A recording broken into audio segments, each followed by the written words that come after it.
Assalamu alaikum wa rahmatullahi wa barakatuh. Bismillah ar-Rahman ar-Rahim. Alhamdulillahi Rabbil Alameen. Wassalatu wassalamu ala Rasulillahi wa ala alihi wa sahbihi ajma'in. Allahumma la sahla illa ma ja'altahu sahla wa anta taj'al al-hazana idha shi'ta sahla. So, again, we'll start off with, we'll go on and move on to hadith number 1 of the 40 hadith of Imam Nawawi. So again, we finished up until hadith number 42 to the end of it. But remember, we started on hadith number 21 when we first started the series. So inshallah, we'll continue from this hadith number 1 all the way until 21. Inshallah. So عن عمر رضي الله عنه قال سمعت رسول الله صلى الله عليه وسلم يقول إنما الأعمال بالنيات وإنما لكل امرئ ما نوى فمن كانت هجرته إلى الله ورسوله فهجرته إلى الله ورسوله ومن كانت هجرته إلى دنيا يصيبها أو امرأة ينكحها فهجرته إلى ما هاجر إليه. And رواه Bukhari and Muslim. So Umar ibn Khattab radiallahu anhu, he narrates that he heard Rasulullah sallallahu alayhi wa sallam say, actions are only by intentions, and each man has only that which he intends. Whoever's emigration is for Allah and His Messenger sallallahu alayhi wa sallam, then his emigration is for Allah and His Messenger. Whoever's emigration is for some worldly gain which he can acquire, or a woman he will marry, then his emigration is for that which he emigrates. And this is in Bukhari and Muslim. Now, to kind of go through like the significance of the hadith, right? It's that Islam is kind of broken down into two sections, or from the perspective of actions, there's two very important pillars, or two perspectives, or two categories you can give. The first one is the actions of the heart, and the second one is the outward, like bodily actions. And the action of the heart is, this hadith of intentions is a very, very, very important one to understand. And also, the outward actions, they also depend on this action of the heart. So to break it down, you have the actions of the heart, which again are based on this hadith of intentions, and then you have the outward actions, which are based on the report or the hadith that talks about bid'ah, right? So, his hadith that Rasulullah sallallahu alayhi wa sallam said that, in the translation of it, I'm forgetting the exact method, but it says, whoever ahdatha means to innovate or bring something new, like a new practice, into this command or into this deen, that's not from it, فَهُوَ رَدْ, and this is rejected, right? And also other hadiths speak about how Rasulullah sallallahu alayhi wa sallam mentions that every bid'ah is a dalala, and every dalala again is in Jahannam, right? Every bid'ah, every innovation is a misguidance, and every misguidance will take you to Jahannam. It's a price to pay in Jahannam. So this perspective is very important to have, that we have actions of the heart and you have actions of the limbs, actions on the outside or outward actions. The first one of the heart is based on this hadith of intentions. The second one is based on this hadith of innovations or bid'ah. So any act that we do has to be from the heart perspective, sincere to Allah subhanahu wa ta'ala. And we have to make the clear intention that when I'm doing this action, I'm doing it for the sake of Allah subhanahu wa ta'ala, and what am I looking to gain out of this action? And then on the other hand, we also have to have the action be in compliance with the sunnah of Rasulullah sallallahu alayhi wa sallam. So I can't have, something that I do be something that's innovated, that's a bid'ah, or something that is haram, for example, to go even farther. Something that's haram, yet I say I have a good intention, right? Like for example, some people will say, oh, like only God can judge me, right? So therefore, based on that, I'll do whatever I want, right? I'll take whatever actions I do. Why? Because verily, the hadith says, verily, Allah subhanahu wa ta'ala only judges the actions by intentions, and therefore, my intention is good. You don't know my intentions for why I'm doing X or why I'm doing Y, even though they know it's clear-cut haram, right? So these two pillars of the heart actions and the outward actions, these both need to be there to have a good action that is accepted, inshallah, by Allah subhanahu wa ta'ala. So, and again, based off the hadith of intentions, and based off the hadith I mentioned before of bid'ah. Now, the circumstances, just very quickly, very short, behind the hadith, is that Rasulullah sallallahu alaihi wasallam, a man wanted to marry a woman named Qais, but she refused to marry him unless he would migrate from Mecca to Medina. And essentially, the question is that, is my hijrah from Mecca to Medina going to be accepted, right? From the perspective of my hijrah being for the reward that it actually has, right? The hijrah from Mecca to Medina, we know, has a very, very, very heavy reward in the scales, right? In terms of that hijrah for the sake of Allah subhanahu wa ta'ala. So this man is asking, my intention now is becoming, it's two different things. It's becoming kind of divided, right? So am I still going to get the ajr for migrating fi sabilillah for the sake of Allah subhanahu wa ta'ala, or is it just going to be for this marriage, right? And that's why Rasulullah sallallahu alayhi wa sallam mentions that إِنَّمَا الْأَعْمَالُ بِالنِّيَّاتِ وَإِنَّمَا لِكُلِّ امْرِئٍ مَا نَوَى. That verily, in the word إِنَّمَا here, if you focus on it for a second, إِنَّمَا in the Arabic language تُفِيدُ الْحَصْرِ, which means that it means the following with the exclusion of everything else. So it means this, إِنَّمَا الْأَعْمَالُ بِالنِّيَّاتِ, that verily actions are judged by intentions, and it also means that it's not judged by anything else, right? And again, just like we proceeded before, it doesn't mean that I can do an action with like it's haram with the intention that I have a good intention, etc. So some translations in English you can give it are actions are by intentions, or surely all actions are but by intention, or we can say every action is based on its intention without any exception to this principle, right? So to continue on, this hadith is showing us the significance of niyyah, the importance of niyyah. And niyyah shows us the difference, or makes clear to us and distinguishes something that's just a habit that you kind of just do over time, and it's something that you don't really think about, versus a ibadah, or an act of worship that you're doing purely for the sake of Allah subhanahu wa ta'ala.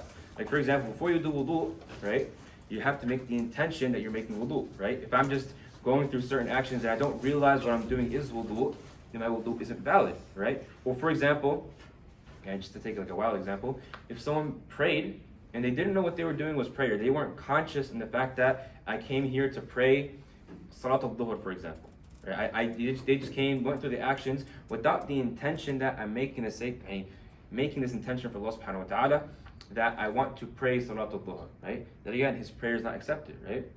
So this niyyah, this concept of intention, it distinguishes between a habit or just an action that you do from an ibadah. And now, this doesn't mean that every single action needs a niyyah. And then two that are mentioned are the testimony of faith, so saying La ilaha illallah Rasulullah. And then, for example, if you're removing najis, for example, you have dirt on your shoe, etc. Removing that doesn't need a niyyah for that to be removed, accepted. Does that make sense, right? So if you have a najis on your shoe, for example, and you remove it without making the clear intention that, I'm removing this najis so that my shoe can be clean for prayer, etc., that removal, the physical removal, is more than enough for it to be accepted. Now, the place of intention is also an important thing to go over, right? And intention, because sometimes we mix up, or sometimes people have like a confusion that, before I do wudu, for example, I have to make sure to say out loud, Allah subhanahu wa ta'ala, I made my intention to make wudu so I can pray. But intentions are in the heart, not on the tongue. So the requirement is that the intention be in your heart, that I'm making wudu, obviously for the sake of salah, and for the sake of Allah subhanahu wa ta'ala. That will make your intention valid, right? So it's not necessarily doesn't need to be said on the tongue, although it is a good thing to say on the tongue. And it's something, personally, for example, I like to make sure to do it beforehand, just to make sure that, before I do wudu, I know what I'm doing wudu consciously. Because again, while you're doing wudu, every drop of water is a sayyi'ah, is a bad deed that's falling off, right? So when you have more consciousness in your wudu, when you realize that I'm making wudu and I'm doing it for the sake of Allah subhanahu wa ta'ala, and you're seeking the reward from wudu and the removal of sayyi'at from this wudu, it makes your wudu more fulfilling, right? In terms of the spiritual sense. And also the same thing for salah, right? If I remind myself before for example, this happens to all of us for sure, right? From time to time. Like you join a salah, or you're praying a salah, and like halfway through you realize I'm praying asr. You kind of just joined, because naturally, it's time for salah, you joined and you go realize, I'm praying asr.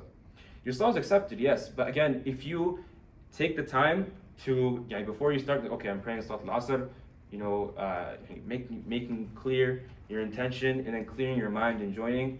Inshallah, you'll find like more fruits in ibadah. And then what's important also to understand from this hadith, or what we learn from this hadith, is that intentions also go beyond actions. So what does that mean? If I intend to do something, if I do something, or I intend to do something for the sake of Allah subhanahu wa ta'ala, then even if I'm not able to complete that action, or I'm not able to for some reason, right? I made the effort to, but I wasn't able to complete that action, then I'll be rewarded for my intention. And in this context, during the time of Rasulullah sallallahu alaihi wasallam, a man prepared to go out for jihad, but died before being able to do so. So his daughter said to him, I wish you had died a martyr, a shaheed, for you had prepared for it. So then Rasulullah sallallahu alaihi wasallam said, فَإِنَّ اللَّهَ عَزَّ وَجَلَّ قَدْ أَوْقَعَ أَجْرَهُ عَلَيْهِ عَلَى قَدْرِ نِيَّتِهِ. That Allah subhanahu wa ta'ala has given his reward for him, the man who died, according to the extent of his intention. So even though he didn't actually get to perform the jihad that he wanted to perform, he didn't actually get to engage in that in the dunya, because he made the intention, but his lifespan ended, he passed away before he was able to do so, he's still rewarded for his intention of going out for the sake of Allah subhanahu wa ta'ala. And again, a similar hadith tells us a very similar meaning. Rasulullah sallallahu alaihi wasallam said, in this continuation, إن أقوام بالمدينة خلفنا ما سلكنا شعبا ولا واديا إلا وهم معنا فيه حبسهم العذر. In Medina, there are people left behind. So again, on this expedition, there's people left behind. We do not pass through any ravine or any valley except that they are with us in reward. They have been kept behind due to valid excuses. So every valley they pass through, everywhere this study is going, this campaign is going, the people who are left behind, again, due to a valid excuse, they're being rewarded. Imagine, for every valley they pass through, as if they were there, right? So this shows us the importance of intention, and the importance, or how far a good intention, a sincere intention for the sake of Allah subhanahu wa ta'ala can go, right? And again, we see this, for example, if we take the life of Umar al-Khattab radiallahu anhu, right? Before he passed away, he used to make dua to Allah subhanahu wa ta'ala to, number one, die as a shaheed, and then number two, die within Medina. And he used to tell himself, he was like, it's kind of ridiculous though. Like how, because at this point, Islam had spread so far, and Medina was like the safest place, right? So he would tell himself, he's like, this is so ridiculous. How am I making dua to Allah subhanahu wa ta'ala for me to die shaheed when first of all, I don't even go and actually lead the army myself right now or engage in the battle myself. I'm staying in Medina because he's obviously Amir al-Mu'mineen. He's sending these campaigns, he's sending these and the commander-in-chief, etc. He's sending the armies, but he's not actually the one on the ground himself. And then on top of that, he wants to die shaheed in Medina, the safest place at that point, right? And again, he realized to himself, he was like, look, but if I make the sincere intention, Allah subhanahu wa ta'ala, he is capable of everything, of things we can't even imagine. We know what happened, right, with him, radiallahu anhu, right? Now, to continue as well, another perspective that we kind of miss from this hadith is that it's also telling us the things we avoid for the sake of Allah subhanahu wa ta'ala, then we can also be rewarded for that. And this is a very, very important point, because we sometimes forget, or sometimes we naturally avoid certain things because they're haram, but we don't make the intention, like make the sincere intention that I'm avoiding it for the sake of Allah subhanahu wa ta'ala, so we can be rewarded for that. So if I avoid a certain action that I know is haram, or I avoid a certain gathering, or I avoid a certain event, etc., and I do that for the sake of Allah subhanahu wa ta'ala, I do that seeking the pleasure of Allah subhanahu wa ta'ala, then inshallah you'll be rewarded for that intention, for avoiding that certain action. And then to get into the action itself, and again, just to show you the importance of intention. Let's take an action, for example, that we all do, which is salah, right? Salah. A very something basic we do 5 times a day. This action of salah, with the right intention, it's very, very righteous. But also with the wrong intention, it becomes very, very what? The opposite. It becomes something that actually is testimony against you, right? So for example, Allah subhanahu wa ta'ala says, فَوَيْلٌ لِلْمُصَلِّينَ, right? So woe to the worshippers. But to who? Which? Because you would think that prayer is a good thing, right? Of course. So why is Allah subhanahu wa ta'ala doing tahdeed? Why is he intimidating or threatening these people who are praying salah? It doesn't make sense, right? He says right after, subhanahu wa ta'ala, الَّذِينَ هُمْ عَنْ صَلَاتِهِمْ سَاهُونَ, those who are heedless in their salah. So when they're going through the salah, it's just going through motions, right? الَّذِينَ هُمْ يُرَاءُونَ وَيَمْنَعُونَ الْمَاعُونَ, that those who perform their salah heedless and they perform it to be seen, yet refuse small acts of kindness. So there's a very, very deep meaning to be understood here, right? That this action of salah, you can take two people, for example, right? You can take someone who, for example, is a hypocrite and someone who's a Muslim who's genuinely doing this action of salah for the sake of Allah subhanahu wa ta'ala. One is doing it, his intention is clean, so he's being rewarded for that by Allah subhanahu wa ta'ala. And the other one, he's doing the same action. Imagine. He's doing the same action. They might even be praying next to each other. Imagine, right? But one is getting his reward. The other one is getting the reward of showing off, which is bad deeds, right? And therefore, Allah subhanahu wa ta'ala also says in Anfal, وَلَا تَكُونُوا كَالَّذِينَ خَرَجُوا مِنْ دِيَارِهِمْ بَطَرًا وَرِئَاءً النَّاسِ وَيَصُدُّونَ عَنْ سَبِيلِ اللَّهِ وَاللَّهُ بِمَا يَعْمَلُونَ مُحِيطٌ. So the translation is, be not as those who came forth from their dwellings boastfully. So again, riya, showing off, or boastfully, and to be seen by people, and to hinder others from the way of Allah subhanahu wa ta'ala, although Allah is surrounding of all what they do. So the concept of showing off, or the concept of seeing one, like feeling great, or feeling like, oh, because I'm doing this certain thing, I feel like I've increased in value, or I feel like people will look at me like in a certain way, or I feel like that if I go and do this or that, I can impress certain people, and then therefore, it's increasing me in status, right? These are things that, again, will be a source of regret for us on the Day of Judgment, right? And that's why one of some of the best advice you can get, or you can contemplate on and apply in this dunya, inshallah, is the same way you hide your sayyi'at, the same way you hide your bad deeds, you should also hide your good deeds, right? So it doesn't mean, again, that you don't do anything, you don't leave your house, and you completely, isolate yourself because you're scared of riyah, right? It doesn't mean that, right? Because we know the Sahaba themselves, right? They obviously cleared their hearts of riyah, but it doesn't mean that they stayed in their house, right? Some of them were khulafa, right? Leading an entire state. Some of them were judges. Some of them were teachers. Some of them used to lead campaigns and jihad. Some of them were so, like Khalid ibn Walid, for example, right? He didn't lose a single battle. So imagine, he didn't lose a single battle, right? From that perspective, riyah can very easily creep into the heart if someone's very successful, right? And we can think of multiple examples that we can look at in our current time, right?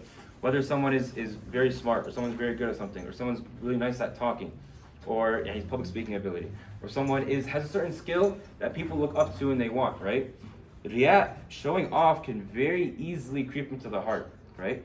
But the Sahaba cleared their hearts of that. And this is a very, very important topic to understand it very well, because it relates to the topic of ujub, right? Of, again, being and feeling satisfaction of yourself, or being amazed at yourself, right? This ties to intention, because what then becomes what used to be an action that is for the sake of Allah subhanahu wa ta'ala has now become an action you're doing for the sake of people, for the sake of, I want this certain person to see it, or I want the people to address me in a certain way. I want them to speak to me like I'm a sheikh. I want them to say about me that, oh, he's very smart, and he's this and he's that, right? So these things, when they creep into your intention and they corrupt your intention, you're losing the reward of the action, which is a very, very important point. You're losing the reward of the action. So that action that you were doing for the sake of Allah subhanahu wa ta'ala, now it's become for the sake of people, right? So going back to the idea of hiding your good deeds, right? when one hides his good deeds, right? Like for example, the hadith says, yani, give sadaqah, give charity with your right so that your left doesn't know, right? The concept of that is what? Is that when I give sadaqah, when I give charity, it's of course for the sake of Allah subhanahu wa ta'ala, right? But if I do it in front of like a big masjid, like 400 people, 500 people, I raise my hand and say, I'm going to give $10,000, right? Right? Again, there's nothing wrong with that. We're not, again, we can't say that we're going to assume or we know someone's intention, right? But it's a source that is possible to corrupt your intention. That now, am I raising my hand for this 10,000 so I can show the people that, oh, I'm wealthy, and that not only am I wealthy, but I give my money for the sake of Allah subhanahu wa ta'ala, or am I genuinely doing it for the sake of Allah subhanahu wa ta'ala, where, for example, I go up after to the person just by himself to the corner and say, hey, assalamu alaikum, by the way, I want to give this much. And don't tell people about it, right? In one way, because again, this is a process that you're going to be doing for the rest of your life, right? There's no point in time someone can say that, for sure all my actions are done with clear intention, I'm sincere to Allah subhanahu wa ta'ala, and I'm not seeking any worldly gain or showing off of my actions, right? The moment you say that is the moment you've lost like reflection on your own actions, right? So, what are some ways that someone can make sure that he's keeping himself in check, right? One way is to measure, for example, if we take salah, just this specific action, right?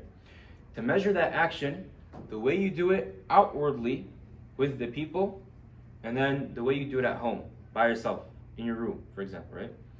So when you're out praying salah, are you reading, Surah Al-Ahzab, and you're going through a couple pages, and you're reading it in a super nice voice, but when you go home, it's Qul Huwallahu Ahad, Kawthar, done, quickly, right? It's a perspective to think about. It's something that we're all guilty of, right? That when you're out, you might read in a very nice way, and you're reading long salah, and your record is your sujood is very long, etc.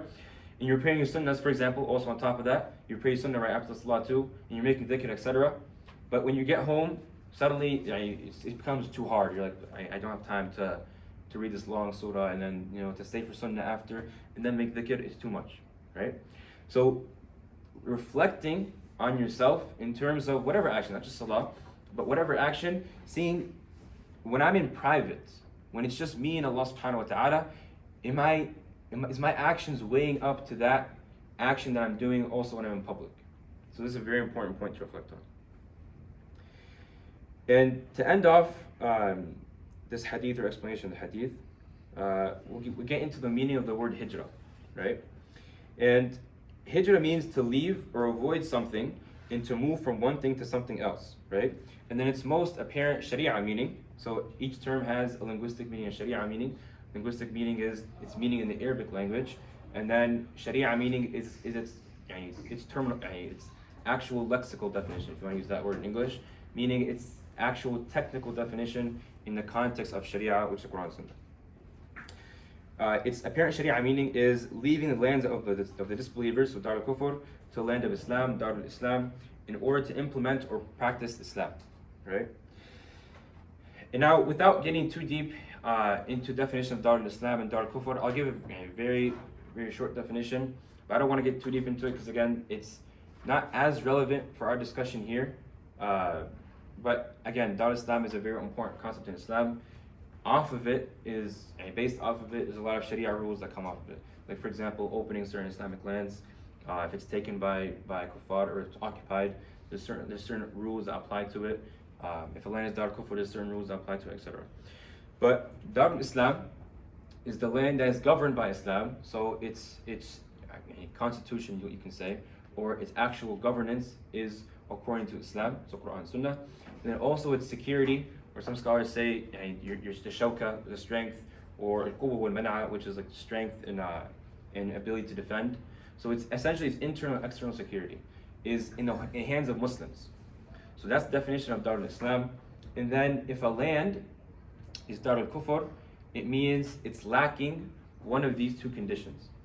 So either it's not being governed by Quran and Sunnah, it might be governed by a monarchy or democracy, or for example, like we see sometimes, unfortunately these days, you have a constitution that it mixes Islam with another. So Islam is just one of the masalih. It's one of the sources of legislation, among many sources, right? So even then, again, this violates this condition because Islam came only to be legislation for Allah subhanahu wa ta'ala. So if any of these conditions are not there, then it becomes Dar al-Kufr in the Sharia sense. And again, not to be mixed up with, for example, Dar al-Kufr means that every single Muslim in there is a kafir. No, of course not, right? This definition of this term is used to show, to define the reality in a Sharia context, the reality of a certain land. And again, like I said before, without going too deep into it, there's certain ahkam rules that are applied on it when a land is Dar al-Islam versus Dar al-Kufr. But to focus on hijrah specifically, right? Rasulullah sallallahu alayhi wa sallam says, إِنَّ الْهِجْرَةَ لَا تَنْقَطِعُ مَا كَانَ الْجِهَادِ, right? That hijrah will not be discontinued as long as there is jihad, right? And then also another hadith, Rasulullah sallallahu alayhi wa sallam states, لا تنقطع الهجرة حتى تنقطع التوبة ولا تنقطع التوبة حتى تطلع الشمس من مغربها. That hijrah will not be discontinued as long as repentance, tawbah, is not discontinued. And repentance will not be discontinued until the sun rises from its west, right? So the point, or the reason I'm mentioning these ahadith about hijrah is to show that sometimes we think hijrah only applies to that leaving the land of Mecca, specifically in that time of Rasulullah sallallahu alaihi wasallam, leaving the land of Mecca to go to Medina. So they're traveling from a land that is where Muslims are oppressed, where you can't show your deen openly and practice it openly and freely, to a land that allows you to practice and openly show your Islam and have an easier time practicing, right? Hijrah is not only restricted to that meaning, right? So number one, hijrah from the land of kufr, so Dar al-Kufr, to Dar al-Islam is also hijrah, right? Number two, making hijrah from the land of bid'ah, a land of heresies and innovations, to a land that doesn't have that is also considered hijrah. Number three, making hijrah from a land that is dominated by haram, so it's the society is covered in haram, it's unavoidable, to a land that is less dominated by haram, right? To a land that you can at least avoid the haram better than you could in the land before that. And then, of course, the fourth is making hijrah from a land that one fears bodily harm, in the sense that they fear to be killed, tortured, etc. And we see this again in the time of Rasulullah sallallahu alaihi wasallam. Some companions made hijrah from Mecca to Habasha, right? And they stayed in Habasha for a long time. So, essentially, the point why I'm bringing up hijrah is to show, number one is the explanation of the hadith, commentary of the hadith, but also number two, it's a concept that's important, right? It's important for us to understand that the point of this hijrah is to move away from sins and to move closer to an environment that makes it easier to practice the deen of Allah subhanahu wa ta'ala. And I'll give a hadith to show that it's specifically about the sins aspect, or about avoiding haram and becoming engrossed in halal, right? So Rasulullah sallallahu alaihi wasallam, it's in Bukhari by the way, al-muhajiru, the muhajir, man hajara ma naha Allahu an. That the muhajir is the one who makes hijrah to avoid what Allah subhanahu wa ta'ala has prohibited. So the person whose migration, right, again, on any context or any level, right, to show again is reward in this act, right? If I move away from a certain environment, or I move away from a certain land, or I move away from a certain society because it's engrossed in haram, and I want in this society I feel is less engrossed in haram, there's reward in this, right? And specifically leaving these sins is an opportunity for us to gain this reward of hijrah, and to again have an environment where we practice Islam much easier. Inshallah, with that, we'll go ahead and end off. I know it took